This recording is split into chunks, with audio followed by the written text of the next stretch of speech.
कर रही है, भगवान शंकर की अविरल भक्ति कर रही है। भोला रो रहा है, आंखों से आंसू बह रहा है, कौन संभालेगा।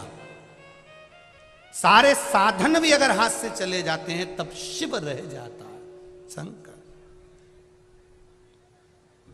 कौन रहा। जब सतयुग, त्रेता, द्वापर, कलयुग सब समाप्त हो जाते हैं, पूरी पृथ्वी जल में मग्न हो जाती है, तब भी जब कोई नहीं रहता तब मेरा शिव रहता है। एक बुलबुले के रूप में रहता है, एक बिंदु के रूप में रहता है।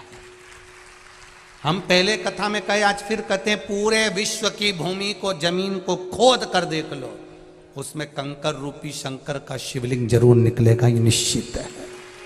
पूरी पृथ्वी खोद लो,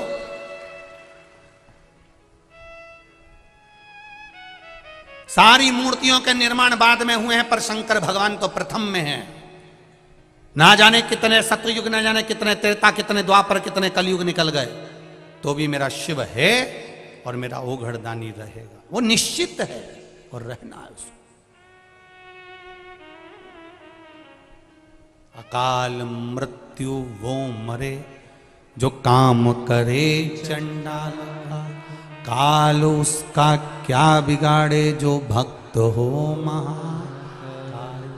जो शिव का उपासक होता है उसका बाल बक्का नहीं हो सकता, शंकर की आराधना करने वाले का बाल बक्का नहीं हो सकता। ये निश्चित है कि जन्म मरण परण तीन शिव के हाथ में है। मृत्यु जहां लिखी हुई है वहां तो हम पहुंचेंगे। तुम कहो कि सुअर वाला महाराज किसी की मौत को रोक दे, किसी की मृत्यु को रोक दे, तो मुश्किल है। आपकी मृत्यु, हमारी मृत्यु, ये सब परमात्मा ने जो तारीख, जो पल, जो घड़ी, जो दिन, जो नक्षत्र, जो समय, जो परमात्मा ने लिख दिया, वो निश्चित है कि उस पल, उस घड़ी, उस क्षण में हमारी मृत्यु होगी। जो विधान पर लिखा हुआ है उसे कोई टाल नहीं सका।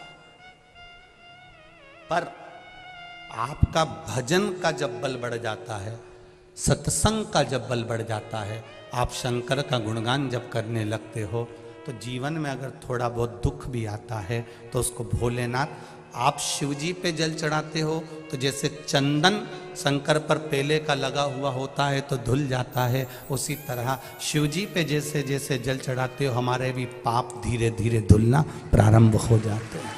ये निश्चित है। शंकर भगवान पर समर्पित किया गया एक लोटा जल हमारे पूर्व के ना जाने कितने कितने पाप कर्म को धो देता, ना जाने कितने पाप कर्मों को।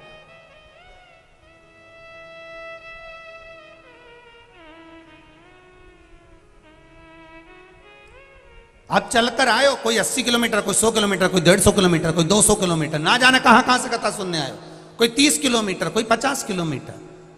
आप जितने कदम चलकर आए हो, जितना जितना आप दूर से आए, बाबा ने सुना है आपका, हृदय चित्त धारण करा है शिव। भोला रो रहा है, शिव ने संभाला, परिवार ने संभाला। परिवार जब कोई नहीं, तब भोला रोज शिव जी के मंदिर जाता, पूजन करता, आराधना करता, गंगा नहाने के लिए सुबह सुबह जाता। तो लोगों ने कहा, ओ भोला तू आंख से अंधा है रे, गंगा नहाने जाता है, बह जाएगा, पांव फिसल जाएगा, मर जाएगा, प्राण छूट जाएंगे तेरे। बोला तू आंख से अंधा है, तुझे दिखता नहीं है। ए भोला तुझे दिखता नहीं है, पांव फिसल जाएगा तेरा, तू मर जाएगा, पानी में गिर जाएगा, गंगा में डूब जाएगा। अब एक शब्द भोला का याद रखना, आप सबसे निवेदन है, इस शब्द को मत भूलना। भोला कह रहा है कि मुझे नहीं दिखता पर मेरे महादेव को तो दिखता है। भोला कह रहा है मुझे नहीं दिखता पर मेरे महादेव को तो दिखता है। एक बात आप लोगों को कही थी अभी रायपुर की कथा में, अंधे व्यक्ति की हड्डी कभी नहीं टूटती गिर के,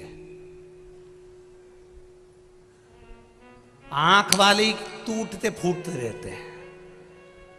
भगवान ने तुम्हारी इतनी बड़ी बड़ी आंख दी, उसके बाद भी गड्ढे में गिरी जाते हैं, और अंधा व्यक्ति नहीं गिरता। क्यों? अंधे के पास में एक डंडी रहती है, उससे वो टेक टेक कर देख कर संभल कर चलता है। भले आंख नहीं है पर डंडी से छू छू कर संभल कर चलता है।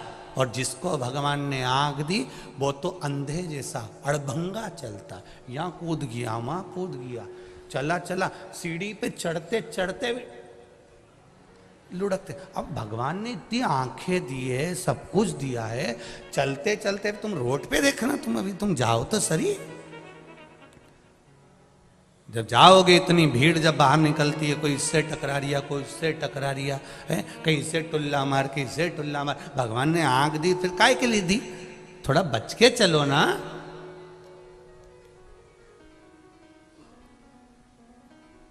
रोज हम निवेदन करते हैं, गले में सोने की चेन होगी, रकम होगी, जेब में पैसा होगा तो चोर की नजर जरूर होगी, सुंदरता होगी तो लुच्चों की नजर जरूर होगी, और अगर शंकर की भक्ति होगी तो महादेव की नजर जरूर। सुंदरता है तो लुच्चों की नजर होगी, धन होगा तो चोर की नजर होगी, और शिव भीतर समाया है, भक्ति भीतर है तो महादेव की नजर जरूर होगी। ये निश्चित है। तुम कहां बैठे हो वो शंकर को मालूम है। बोला कह रहा है मेरी आंख नहीं तो क्या हुआ, महादेव तो देख रहा है। मैं नहीं देख सकता तो क्या हुआ, मेरा महादेव तो देख रहा है। आप किसी के साथ बुरा करेंगे कोई नहीं देख रहा, पर महादेव तो देख रहा है। आप अच्छा करेंगे कोई आपका यश गुण नहीं गा रहा, सब दूसरे का नाम ले रहा। मेरा तो कोई बोल ही नहीं रहा, मैंने तो इतना खर्चा करा, मैंने तो ऐसा करा, मैं तो जजमान बना, मेरा तो नाम ही नहीं आया, मेरे तो ये नहीं आया। तो अपने को टेंशन नहीं लेना, तुम तो बस तुमने कर दिया, आगे उसने देख लिया।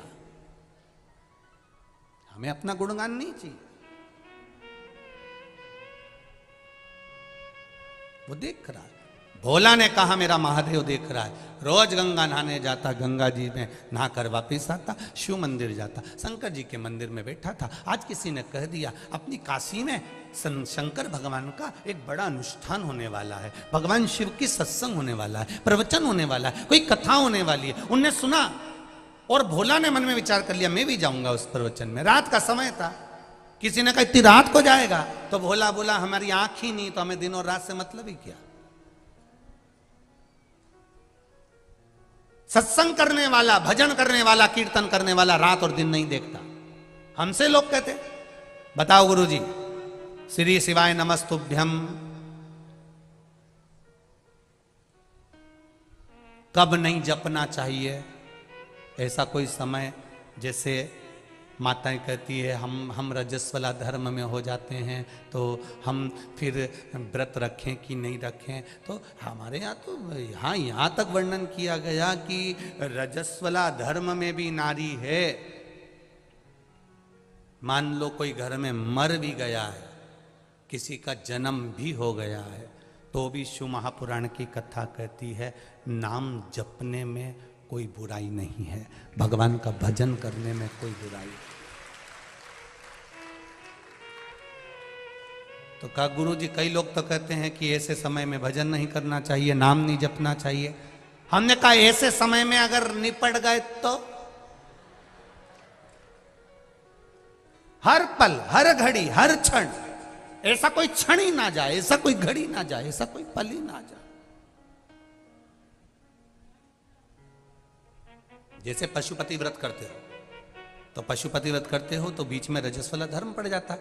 एक आध सोमवार को अगर रजस्वला धर्म पड़ गया तो माताएं क्या करेगी? क्या व्रत तोड़ देगी? नहीं, पूजन नहीं करेगी, पूजन नहीं करेगी, पर नियम वही रहेगा। एक समय फलाहार करना है और शाम के समय भोजन करना है। भले पूजन नहीं करेगी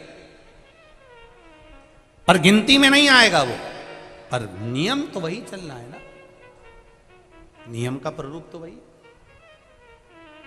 हाँ, यदि एकादशी पड़ गई तो एकादशी का नियम लागू हो गया, फिर वो छोड़ दिया। प्रदोष पड़ गई, प्रदोष का नियम चालू हो गया, फिर वो छोड़ दिया। पर गिनती में चल रहे हैं और बीच में अगर रजस्वला धर्म आ गया है तो आप अपने ही नगर में, अपने ही गांव में कोई एकादशी, कोई प्रदोष नहीं है तो उसका स्मरण रहे। आप जपो शिव नाम।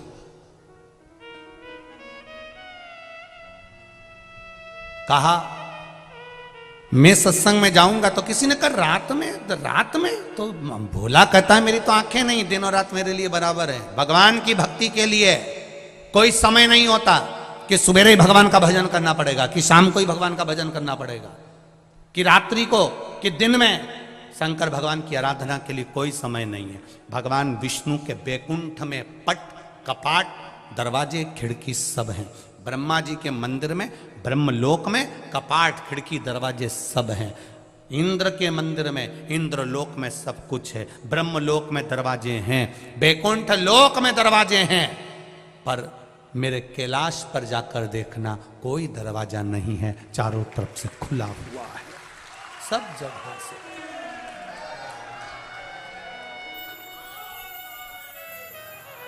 बैकुंठ में दरवाजा है, ये हमारे शास्त्र भी कहते हैं। शास्त्र को पढ़कर देखिए, बैकुंठ में दरवाजा मिलेगा, ब्रह्मलोक में दरवाजा मिलेगा, इंद्रलोक में दरवाजा मिलेगा, देवलोक में दरवाजा मिलेगा, पर दरवाजा नहीं मिलेगा तो भगवान शिव के द्वार पर, भगवान शंकर के द्वार पर। तुम तो गंगा जी के घाट पर रहते हो, गंगा के घाट पर जाकर देखना, कहीं कहीं शंकर जी का शिवलिंग रखा हुआ, वहां कोई दरवाजा ही नहीं है। ऐसे ही भोलेनाथ जी बैठे आराम से घाट पे, लोटा भरो, डालो, जाओ। और लोग गंगा जी नहाने के वाले गीले कपड़े से लोटा भर भर के भगवान शंकर को चढ़ा चढ़ू के वो जा रहा है। शंकर जी भी कह रहे ऐसी खुश रहो, बस आनंद हो, कोई दिक्कत नहीं, दिखावा मत करो, बस अड़भंगा है मेरा शिव। शिव के पास में दरवाजा नहीं है, शिव के पास में द्वार नहीं है, शिव के पास में खिड़की नहीं है। किसी ने पूछा भोलेनाथ जी तुम्हारे यहां दरवाजा नहीं है, दरवाजा बंद नहीं करते? शंकर भगवान बोलते हैं घर की मां, घर का बूढ़ा बाप दरवाजा बंद कर कर नहीं सोता, उसको मालूम है बेटा कभी भी आवाज लगा देगा तो माँ बाप को दौड़ कर आना पड़ेगा। कई कई घर में तो बूढ़े माँ बाप हॉल में सोते हैं, हॉल में, कमरे में भी नहीं सोते। मेरे बच्चों को जरूरत पड़ गई तो बहुएं बाद में उठती है बच्चों की आवाज सुनकर, पर घर के बुजुर्ग पहले उठ जाते हैं, आवाज लगाते हैं, बहू छोरा रो रहा है, बेटा बच्चा रो रहा है, छोरा बच्चा रो रहा है। उसके कानों में, दादी के कानों में, दादा के कानों में, छोटे से बच्चे की भी आवाज, उसकी पायल की झनकार भी सुनाई दे जाती है कि मेरा पोता रो रहा है, मेरी पोती रो रही है, मेरा नाती रो रहा है, मेरा पंती रो रहा है। जरा विचार करिए, घर का बुजुर्ग है, जिनको राम भी भजते हैं, जिनको कृष्ण भी भजते हैं, जिनको इंद्र भी भजते हैं, 33 कोटि देवता जिसके स्मरण में लगा रहता है वो देवाधिदेव महादेव है, वो जगत का बाप है, जगत का पिता है। वो मेरा शंकर ओघड़दानी हमारे घर का बुजुर्ग है, वो कभी नहीं सोता। आप पुकारोगे तुम्हारे सामने आकर खड़ा हो जाएगा। तुमने पुकारा और तुम्हारे सामने, वो निश्चित